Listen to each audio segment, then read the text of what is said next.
Хайырлы күн, исәнмесез, хөрмәтле караучылар, укучылар. Бүген инде без төрки халыклар арасында, үзебезнең халык арасында кулланышта булган һәм кайсы берсе инде төшеп калган музыка кораллары турында сөйләшүне дәвам итәбез. Бүгенге темабыз кайсы музыка коралына багышланган. Ул да булса кубыз дип аталган музыка коралы. Күпләрегез 80% әйтә алам әлеге музыка коралының формасында күз алдына китермәй, яңгырашында күз алдына китермәй. Әлбәттә, ул заманнарда, борынгы гасырга кергән музыка коралларының берсе, һәм шул исәптән урта гасырда күп кулланышта булган халкыбыз арасында иң популяр музыка коралларының берсе саналган. Сәбәбен дә аңлатам. Борынгы гасырга килгәндә нигә ул заманда популяр булган? Ул безнең бит инде ислам диненә кадәр булган чор, 9-нчы гасыр, 10-нчы гасырга кадәр дип әйтәсем килә. Һәм сазыбызга, музыка коралына бәйле уен коралы, чөнки кыл-кубызны күп кенә шаманнар һәм шул исәптән шундыйрак юнәлештә эшләүче кешеләр, шундый сул белән кешеләрне дәвалаучылар арасында киң кулланышта булган. Кыл-кубыз дигәндә нәрсә күз алдына килергә тиеш? Кыл-кубыз ул гади халыкчан әйткәндә скрипка, ике аяк арасында кыстырып уйнатылган скрипка. Әмма дә ул гади скрипка түгел. Аның йөз кыяфәтендә дә, яңгырашында да аерма бик зур. Скрипкадан аермалы буларак иң төп аермасы нәрсәдә ки, ул ише бөтен агачтан казып, шыкып ясалган уен коралы, артык агачны шыкып алалар дагы, груша формасында музыка коралын ясыйлар. Һәм шыкылган урынга тире суздырыла. Шул тире резонатор ролен башкара. Безнең скрипка чырагында өслек тулайым капланып берничә тишек кенә калган булса, кыл-кубыз чырагында тире тулайым капламый, тире яртысын каплый. Әмма дә ләкин барбер безнең куышлык резонатор барлыкка килә һәм шуның нәтиҗәсендә музыка коралы яңгырый.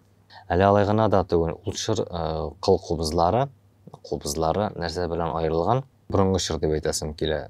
Күп аллалык булган заманда аерылган шуның белән аның иченә төрле көзгө кисәкләре һәм шул исәптән тимер алкалар асып куйган булганнар. Бу инде аңлагансыздыр. Кешедән теге начар энергияне чыгару өчен шуңа үзләренчә алар караганнар. Аның көченә ышанганнар ул заман кешеләре. Кыллары нәрсәдән ясалган?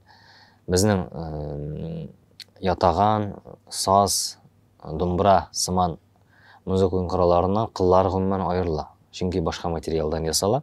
Кыллары ат ялыннан, ат кыйрыгыннан ясалган. Күз алдына китерәсездер инде ат бөртек җыелган ат кыйрыгы һәм шул бер яктан грифта суздырылган булса, ягъни кыл-кубызның үзенә, икенче яктан җәягә, ягъни смычокка сузылган. Һәм менә шул ике ат кылы, ике яклап дип әйтәсем килә. Берсе горизонталь халәттә булса, икенчесе вертикаль халәттә. Бер-берсе белән тәңгәл килгәндә, бер-берсе белән мөнәсәбәткә кергәндә, шундый үзенчәлекле яңгыраш килеп чыга. Сез әлеге яңгырашны алга таба ишетеп үтерсез.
Кубыз.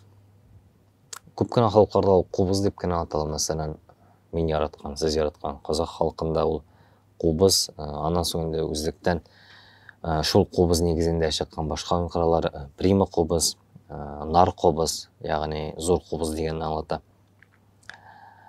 Биздин халыкта ул кыл кобыз деген исем белән хәтердә калган. Чөнки кыл дигәнне аңлыйсыздыр инде. Кубыз гомумән ул чор өчен ул музыка коралын аңлаткан кубыз дигән сүз. Безнең өстәлнең алдында күрәсез сез авыз кубызлар, ягъни авызга куйып торган кубызлар булса, бу чакта инде безнең кыл. Кыллар нәтиҗәсендә яңгырашка килә торган кубыз. Кыл кубыз исемен аңладыгыз. Мәсәлән, Оренбур өлкәсендә һәм шул исәптән Казакстан белән чиктәш булган җирләрдә күп кенә гармоннарны, баяннарны килеп чыкканрак моментында, ул да булса инде безнең яңа гасыр башы дип әйтәбез. Килеп чыккан моментта шул исәптән кубыз дип атаганнар, баян гармон димәгәннәр. Әмма ләкин гади кубыз түгел, тимер кубыз дип атаганнар. Тимер кубызның мәгънәсен аңлыйсыздыр. Ул безнең ичендә кичкенә тимер кубызлар урнашканлыктан гармоннарны да шулай атаганнар. Шул исәптән Көньяк Казакстанда, Шымкент өлкәсендә мәсәлән шундый кулланышта исемнәр сакланган. Тимер кубыз дип гармоннарны атаганнар. Оренбург губерниясе заманында берничә өлкә кергән һәм шул өлкәләрдә күп кенә музыка кораллары чыккан. Мәсәлән, шул кубызның күп кенә вариантлары әлеге җирлектә чыккан. Кубызның нинди вариантлары була? Без белгән кыл кубыз ул стандарт размер саналса, нар кубызның берничә размеры бар. Нар кубыз дигән сүз ул зур, шушындый ук формада, шундый ук материаллардан ясалган музыка коралы, әмма ләкин зур. Размеры буенча зур, нар кубыз дип атала. Әлбәттә, нар кубызның яңгырашы бик үзгә, әллә кайларга алып китә алырдай яңгырашка ия. Гомумән кубызлар, кыл кубызлар шундый ниндидер бер серле, аңлата алмаслык яңгырашка ия музыка кораллары. Әйтеп үткәнчә, ул чорда авылларда шаманнар, ягъни башкача әйтсәк, казак халкында ул баксы дип аталган, шундый кешеләр яшәгән һәм алар төрле музыка коралларын үзләренең эшчәнлегендә кулланганнар. Әйтеп үткәнчә, кыл кубызның, нар кубызның иченә көзгө кисәкләре, алкалар, шул исәптән вак-вак ташлар салынган булса, сәбәбен аңлыйсыздыр инде. Уйнаган мизгелдә кыл кубызны хәрәкәткә китерү нәтиҗәсендә ташлар бер-берсенә бәрелеп яңгырашка килә, алкалар бер-берсенә бәрелеп яңгырашка килә. Көзгө исә нәрсәгә кирәк булган? Көзгөне кыл кубызның эшлегендә шулай итеп каратып куйганнар. Кыл кубызның каршында утырган кеше үзен көзгедән күрерлек иттереп, үзенең күзләрен көзгедән күрерлек иттереп һәм шуның нәтиҗәсендә алар көзгө кешенең начар энергетикасын алырга ярдәм итә дип уйлаганнар. Баксы, ягъни шаманнар дип әйтәсебез килә. Аларның кешелеге турында сөйләп үтәсем килә күбрәк, чөнки турыдан-туры уен коралы аларның яшәешенә бәйле булган. Алар уйнаган көйләрне, мәсәлән, шул 19-нчы гасыр башына кадәр яшәп килгәннәр, алар уйнаган көйләрен яздырга рөхсәт бирмәгәннәр. Моның сәбәбе дә бар. Күп кенә яздырган моментларда төрле аңлатылмаслык хәлләрдә булгалаган дип сөйлиләр галимнәр шул исәптән. Әмма ләкин бу аңа гына бәйле түгел. 19-нчы гасыр башында инде безнең музыкантлар әз күләмдә, күп күләмдә остара барган сайын, алар шаманнарның музыкаль белеменә, музыкаль башкаруына игътибар итә башлаганнар. Үзенчәлекләренә дип әйтәсем килә. Шаманнарның аларның үзенчәлекләрен күрсәтәсе килмәгән, белдерәсе килмәгән һәм шул исәптән башкаларга бирәсе килмәгән. Дәвамчы булары калдырасы килмәгән үзләренә, кешеләрне. Һәм инде безнең музыкантлар арасында, кыл кубызчылар арасында бүленеш барлыкка килә. Беренче юлда булса дәвалаучылар, ягъни баксы дип әйтәбез инде. Шаманнар булса, аларның уен кораллары үзгә, уйнау стильләре үзгә, уйнаган көйләре үзгә була. Икенче яктан инде гади эшче халкында, гади халыкта булган кыл кубызлар. Гади халыкныкы нәрсә белән аерыла? Гади халык аңа ул кадәр зур мәгънә бирмәгән. Мәсәлән, Себебін де аңлайсыз, анда енді біздің ислам динінің үсеш шыры, ислам дини көп кіші қабыл еткен шыр, һәм алар аны дұрыс санамағандар. Андай ойын құралына бір изгеге қараған шекілді қарауны құп көрмәгәннәр, яхшы көрмәгәннәр. Алар аңа гади музыка ойын құралына қараған кеп қарайлар. Һәм ул түрлі гади бәйрәмнәрдә эшчәнлеккә керә башлый, шул исәптән тойларда һәм башка гади гаилә бәйрәмнәрендә эшчәнлеккә керә башлый. Кубыз дигән музыка ойын коралы. Формалары, яңгырашлары үзгә булса да, иң төп аерма инде безнең баксыларныкы белән чагыштырганда, шамаларныкы белән ул ишлеге була. Ишлегенә алар алкалар, көзгеләр һәм башка әйберләр куймый башлыйлар. Ә баксылар исә кубызларын бизәүне дәвам итәләр. Аларның, мәсәлән, гриф өслегенә кыллар суздырылган якка төрледән төрле рәсемнәр, кояш рәсемнәре һәм башка рәсемнәр куюларын дәвам итәләр. Алга таба кыл кубызның инде дәвамчысы буларак, ул уен коралында белмисез, прима кубыз дигән музыка уен коралы барлыкка килә. Прима кубыз, дөресен әйткәндә, ул гади скрипка формасында дисәк тә була, әмма ләкин әз генә формасы аерыла. Скрипка безнең аска таба киңәеп китсә, прима кубыз киңәеп төшә аска таба. Шулай ук инде безнең өслеге капланган була фанер белән, ягъни агач белән дип әйтәбез, агач белән капланган була. Һәм ул скрипкадан аермалы буларак, иң төп аермасы скрипка безнең җилкәгә куеп уйналса, прима кубыз безнең ике аяк арасында кыстырылып уйнала кыл кубыз шикелле. Әмма яңгырашы безнең скрипкага бик якын була. Беренче чиракта кыл кубызда хәзерге дәвергә кадәр ат ялы кулланылып килә. Ат койрыгы, ат ялы. Прима кубызлары исә хәзер күбрәк классик музыка кораллары рәтенә керә. Һәм анда скрипкага суздырылган кыллар, прима кубызга да шул ук кыллар суздырыла. Әлбәттә, мөмкинлекләр дә кыл кубыз белән чагыштырганда күпкә зур. Без Европа ягыннан килгән классик, ягъни классицизм шырына бәйле музыкаларны һәм аннан соңгы дәвердә романтизм шырына һәм башка шырга бәйле классик музыкаларны прима кубызда җиңел генә башкара алабыз. Кыл кубыздан аермалы буларак. Кыл кубыз көйләре сакланган, хәзерге дәвергә кадәр сакланып килә, әмма ләкин бездә ул уен коралының көйләре сакланмаган. Әлбәттә, ишетергә язсын, алга таба аерым әсәрләр булдырылсын дип әйтәсе килә. Иң күп материал бүгенге көнгә кадәр кыл кубызга бәйле ул безнең Кыргызстан һәм Казакстан җирлегендә сакланган. Музыка уен коралы күп төрләре шунда сакланган һәм көйләре чагыштырмача күп. Мәсәлән, акку көйе ул безнеңчә әйткәндә инде акку казакча булса, безнеңчә аккыш. Аккыш көйе күптән билгеле булган көйләрнең берсе кыл кубыз өчен аерым язылган әсәр дип әйтәсе килә. Акку көйе. Менә бу көй яңгыраганда без инде кыл кубызның бүтән мөмкинлекләрен ишетә алабыз. Бу нәрсәдә чагыла? Кыл кубызда уйнаганда, гомумән әйткәндә, менә кыл кубыз бу очракта аккышның суда йөзүен сүрәтләй. Анда әз генә су агымнары, дулкын тавышы ишетелә. Анда аккышның кычкырган, аккышның тавышларын ишетергә мөмкин. Һәм шул исәптән аккышның канат кагышларындагы әлеге көй уйнаган дәвердә әлбәттә яхшы уста кыл кубызчы башкарса, бөтенесендә ишетеп була. Менә хәзер инде иң кызыгы башлана. Кыл кубызда мен сезгә әйттем, акку көйен уйнаганда күп мөмкинлекләр кулланырга мөмкин. Гомумән әйткәндә, кыл кубыз ул табигать яңгырашын, табигать тавышларын яңгыратырга бик кулай уен коралы. Яңгыратыр өчен җайланган уен коралы дисәм дә дөрес була.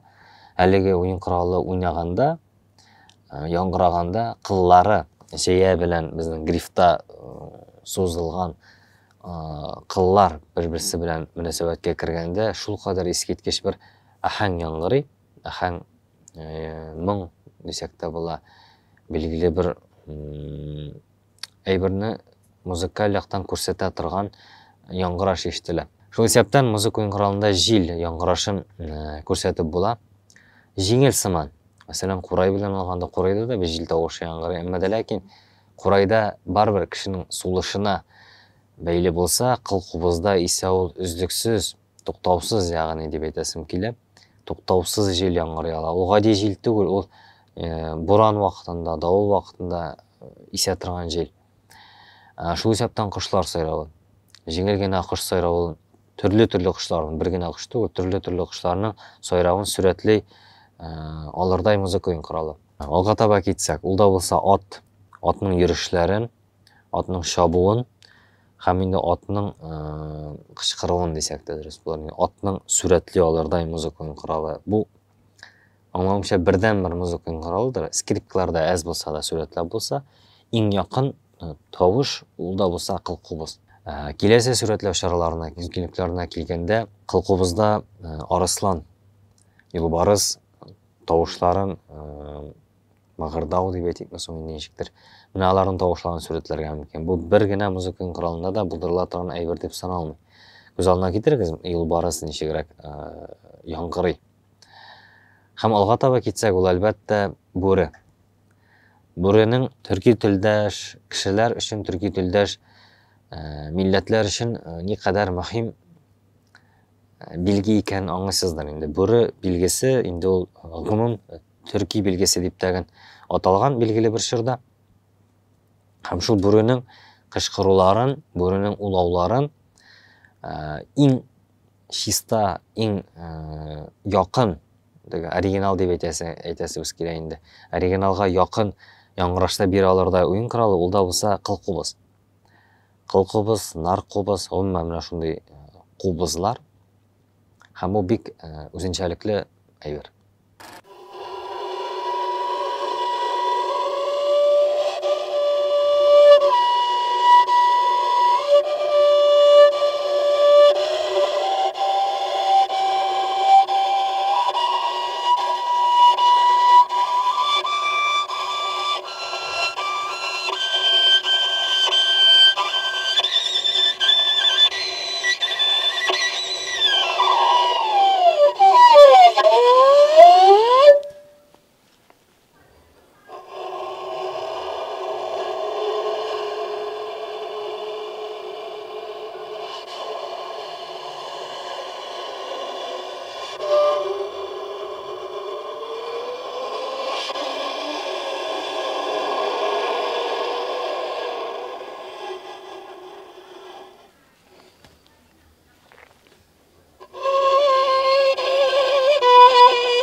Ничә кылдан тора. Кылкубыз гомумән 3 кыл дип әйтсәк дөрес була. 2 кыл ул да булса кубызның үзенә сузылган булса, 1 кыл җәягә сузылган, әйме? Смычокка дип әйтәсе килә. Менә шул 3 кыл берсе белән тәңгәл килү нәтиҗәсендә инде безнең 2 нота яңгырый, ул да булса кылкубыздагы кыллар. Сез кыл дигәндә күз алдына китермәйсездер инде 2 генә 2 шәш дип әйтәбез. 2 генә шәш сузылып тормый. Бер кыл эчендә якынча 100гә якын атның койрыгы булырга мөмкин. Бөртеге дип әйтәсе килә. Һәм күз алдына китерегез, уйнаган дәврдә ничә шәш, ничә бөртек шәш, ничә бөртек койрык хәрәкәткә, вибрацияга килә. Үзенчәлекле яңгырашның сәбәбе шушында да саклана. Уйнау мөмкинлекләренә килгәндә кылкубызда ничек уйныйлар? Гомумән скрипка һәм без белгән классик музыка уен коралларынан айырмалы буларак, без скрипкада уйнаганда беренче фаланганың йомшак җире белән баскан булса, кылкубызда гомумән андай яңгыраш алай басып чыгару мөмкин саналмый. Чөнки скрипка һәм башка академик кыллы музыка уен коралларында безнең грифка, менә гриф дип күз алдына китерик, кыллар басылып бетә, ягъни грифка бастырыла. Кылкубызга килгәндә безнең гриф белән кылның арасы 2 сантиметрга, 3 сантиметрга җитәргә мөмкин. Аны басырга көчең җитми. Һәм ничек яңгыраяшак соң музыка уен коралы? Бу чакта уен коралы яңгырасын өчен без бармакның йомшак өлешен түгел, менә күз алдына китерегез минем кулны. Тире белән тырнак арасындагы билгеле бер шыкыршык бар. Шушы шыкыршыкны кулланган дәврдә генә безнең музыка уен коралы чиста яңгырашка ия. Бу үзенә күрә бер уникаль үзенчәлеге булып санала. Әлеге уен коралының башкалар белән чагыштырганда бер җирдә дә кулланмый торган ысул, тавыш чыгару ысулы. Элек-электән кылкыбыз көйләрен укытучылар, устазлар инде шул исәптән баксылар дип әйтәбез, шаманнар үзләренең укучыларына бернинди дә нота белән, бернинди дә нәрсә белән язып бирмәгәннәр. Ул вакытта андый кулланыш та булмаган, ягъни нота кулланыш дип әйтәсем килә. Гади халыкта бөтенесен каршыга утыртып өйрәткәннәр, шушы халәткә кертеп, ягъни бармак белән өйрәткәннәр дигән сүз бар музыкантлар арасында. Бармак күрсәтеп өйрәтә, име? Бармак күрсәтү нәрсә мәгънәсендә, нинди мәгънәдә кулланыла? Бармак йөрешен үзенең мисалында бармак йөрешен кабатларга сорый үзенең укучысына, һәм шулай иттереп баксыларның, шаманнарның алга таба инде академик музыкантларның репертуары буыннан буынга күчеп, бүгенге көнгә кадәр җиткән. Мин сезгә алдан әйтеп үткән көйләрнең берсе шулай җиткән. Акку, казак көе, аккыш көе дип атала инде. Халыктан килгән ысуллар әлбәттә бүгенге көнгә кадәр яшәп килә, әмма дә ләкин алар авыр, профессиональ, академик әсәрләрне башкарырга уңайлы дип әйтмәс идем. Шуңа күрә вакытлар үтү белән, дәверләр үтү белән безнең музыкантларыбыз устара барган сайын башка төрле яңа ысуллар, яңа уен кораллары шул исәптән прима кубыз дип әйтеп үткән уен коралы уйлап табалар һәм аны кулланышка кертеп җибәрәләр. Мәсәлән, прима кубыз төп аерманы әйттем, ул скрипка формасында була дидем. Ябык була, име? Кылкыбыздан аерма буларак һәм аермасы да шунда ки, кылкыбызда 2 кыл, нар кубызда 2 кыл, бу инде борынгыдан килгән кубыз дип әйтәсез. Прима кубызда инде безнең мөмкинлекләр зуррак булсын өчен, шикләнмәгән булсын өчен скрипкада булсаман 4 кыл суздырылган була. Дәверләр үтү белән безнең прима кубыз гына түгел, музыкаль бүленеш барлыкка килә, музыка уен коралларының бүленеше. Прима кубыз, альт кубыз, бас кубыз, контрабас кубыз хәтта барлыкка килә. Булар нәрсәгә кирәк? Әйтеп үткәнчә, безнең ансамбльләр, оркестрлар барлыкка килү нәтиҗәсендә, музыкантларның профессиональлеге арту нәтиҗәсендә, осталыгы арту нәтиҗәсендә безнең музыкаль яктан кызык, ягъни халыкка кызык булсын өчен безнең шундый уен кораллары барлыкка килә һәм ул яңгырашны әлбәттә байыта. Чөнки без прима кубыз оркестры булса, ул бер хәл. Прима, альт, бас, контрабас оркестры катнаш дип әйтәсем килә булган очракта инде бу инде гомум Европа музыкасын, профессиональ музыканы башкарырга мөмкинлекләрне арттыра. Хәзерге көндә кайда кулланыла кылкыбыз? Безнең җирлектә әлбәттә мин санап үткән ансамбльләр, оркестрлар, этнофольклор ансамбльләр эчендә кылкыбыз үсеш юлына басты. Шул исәптән Кадим Әлмәт, Алпар, Казан дәүләт консерваториясының халык уен кораллары оркестры. Шулай әкренләп алар әлеге уен коралын үстерә дип әйтәсем килә. Әлбәттә чит регионнарда, ягъни тугандаш халыкларда уен кораллары зур дәрәҗәдә үскән, билгеле бер биеклеккә җиткәннәр. Мәсәлән, Казакстанда төрле уку йортларында прима кубызны, кылкыбызны өйрәтәләр. Аларның аерым ансамбльләре бар, төрле оркестрлар эшлегендә кулланыла. Бүгенге көнгә килсәк, инде аерым башкаручыларга килсәк, безнең яшьләребез, безнең мәдәниятебез өчен хезмәт куючы кешеләр арасында да кылкыбызчылар бар. Шуларның берничәсен генә әйтеп үтәсем килә, алар үзлектән кылкыбызны үзләштерсәләр дә, инде бүгенге көндә билгеле бер югарылыкка, профессиональлекнең билгеле бер баскычына җитеп, әлеге уен коралын насихатлап, кызыксындыру уятып йөриләр. Ул да булса Динә Закирова, күпегез беләдер, скрипкачы. Һәм шул исәптән Ильяс абый Камал, Ильяс абыйны да беләсездер, ул оркестрлар җитәкли, дирижер, композитор, устаз. Ул виолончелист булуына карамастан, үзлектән кылкыбызны үзләштереп, аның өчен аерым әсәр язып, аның дәрәҗәсен, аның данын әз булса да күтәреп, бүгенге көнгә кадәр җиткереп бирә. Динә апа да шул исәптән скрипкачы булуына карамастан, ул кылкыбызны үзлектән үзләштереп, насихатлап, яш буында кызыксынуу уятып, әлеге музыка көң куралының не кадәр әһәмиятле, мәдәниятыбыз өчен не кадәр әһәмиятле урын алганын сөйләп күрсәтеп йөриләр. Хәзер исә сезгә әлеге уен коралының яңгырашын ишетеп үтәргә тәкъдим итәм.